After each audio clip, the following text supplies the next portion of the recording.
교재와 참고자료 안내입니다. 우리 수업에서 활용하는 이론적인 측면의 주 교재입니다.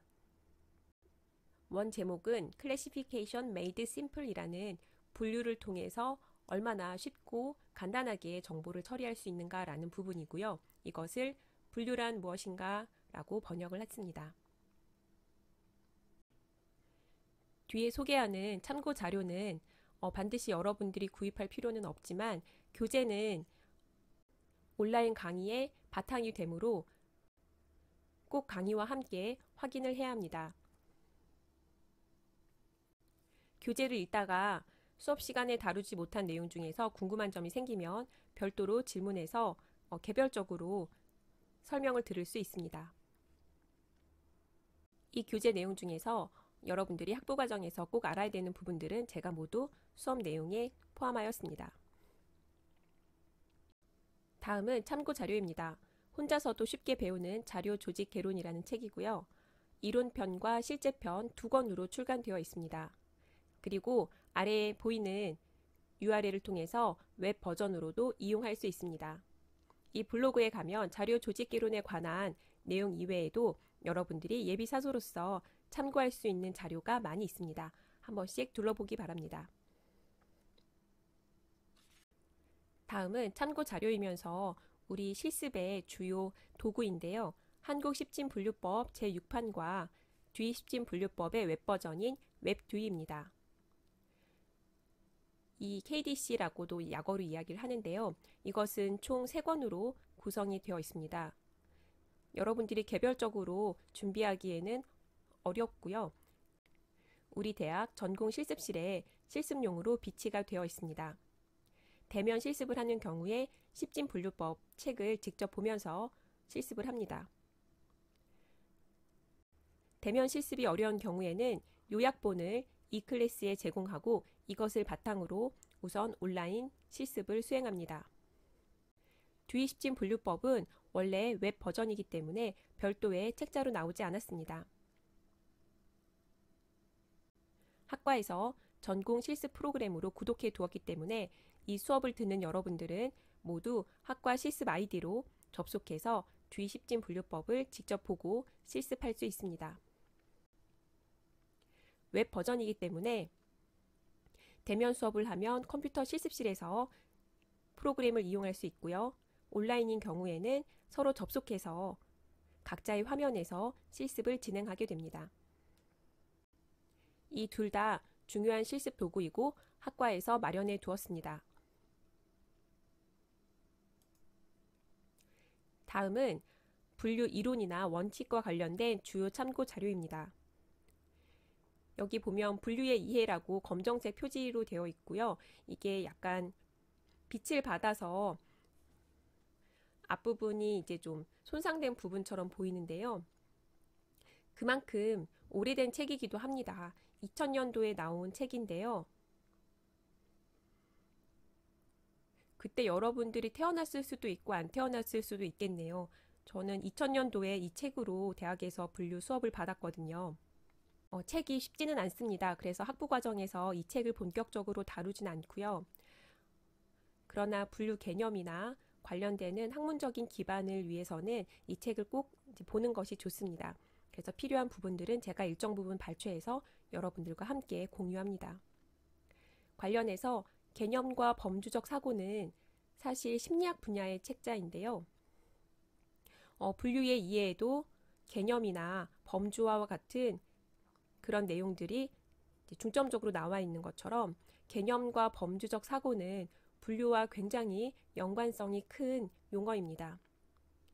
분류라는 것 자체가 우리 뇌가 하는 가장 고도의 그 지적인 활동 중에 하나이고 그것을 이제 우리의 사고 체계로 분석을 한 것이죠. 그렇게 두껍지도 않고 심리학 분야의 책이지만 재미있습니다. 특히 분류에 관심이 있는 사람들은 더욱더 재미있게 볼 수 있습니다. 다음은 분류의 역사라는 책입니다.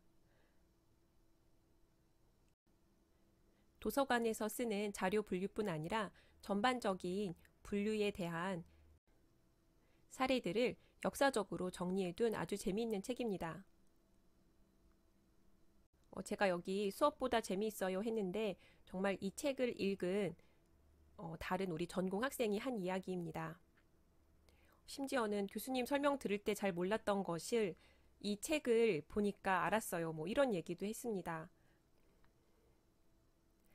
제가 설명했을 때 훨씬 더 잘 이해를 했으면 좋았겠지만 그만큼 이 책이 재미있고 유익하다는 뜻이겠죠.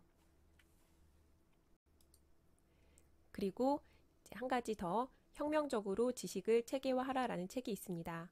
데이비드 와인버거 책이고요. 이 저자가 이 책 외에도 여러 권을 집필을 했습니다.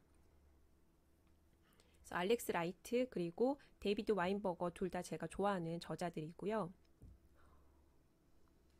분류의 역사가 우리가 생각하는 잘 정돈된 분류에 대해서 역사적으로 고찰했다면 이 혁명적으로 지식을 체계화하라라는 것은 원제를 보면, 그러니까 원표제를 보면 everything is miscellaneous 이렇게 되어 있습니다. 그러니까 모든 게 다 기타라는 거거든요.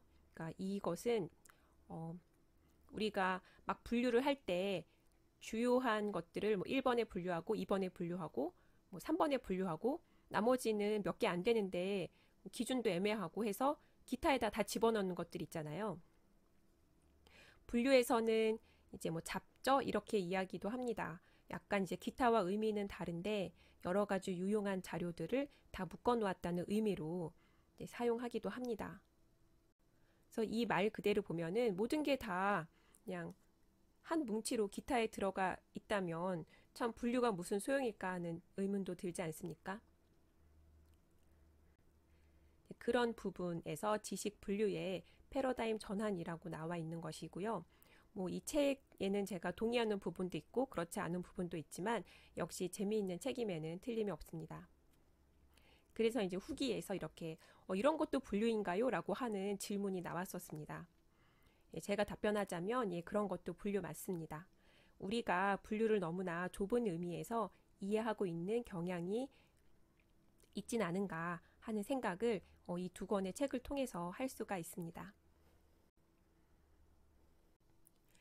다음은 큐레이션이라는 책입니다.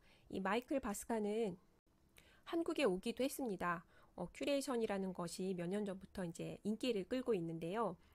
그 인기에 힘입은 것도 있지만 이 책 자체도 굉장히 정리가 잘 되어 있고 역시 분류도 잘 되어 있고 잘 쓴 책입니다. 많은 것을 한꺼번에 제공한다면 사람들은 오히려 자신이 원하는 것을 파악하거나 선택하지 못할 것이다. 이것이 이제 큐레이션의 가장 큰 전제이죠. 사실 도서관에서도 세상의 지식이 도서관에 다 있다라고 우리가 흔히 생각을 하지만 실제로는 전혀 그렇지 않습니다. 도서관의 종류도 굉장히 많고요. 규모도 굉장히 다양하기 때문에 한정된 자원, 한정된 공간에서 우리 기관의 이용자에게 필요한 어떠한 정보를 수집할지에 대한 것은 굉장한 치열한 그런 고민과 선택의 연속이죠. 심지어 그 우리나라에서 생산된 것을 모두 다 납본을 받는다고 하는 국가도서관의 경우에도 그러면 우리나라와 관련되는 지적인 생산물은 어디까지를 포함할 것인가 이러한 고민들을 하고 있습니다. 그래서 많으면 많은 대로 적으면 적은 대로 언제나 선택과 집중의 문제는 존재합니다. 그러한 부분들을 곰곰이 생각해 볼 수 있는 참고 자료이죠. 하나 더 있습니다. 사물의 분류인데요. 사실 이 책은 첫 부분은 되게 재미있을 것 같은데 책도 굉장히 두껍고 어렵습니다. 미리 이렇게 이야기를 하고요. 하지만 이제 다 보면 기존에 또 우리가 분류에 대해서 굉장히 좁게 생각했을 수 있잖아요. 그런 것들을 많이 확장해주는 역할을 합니다.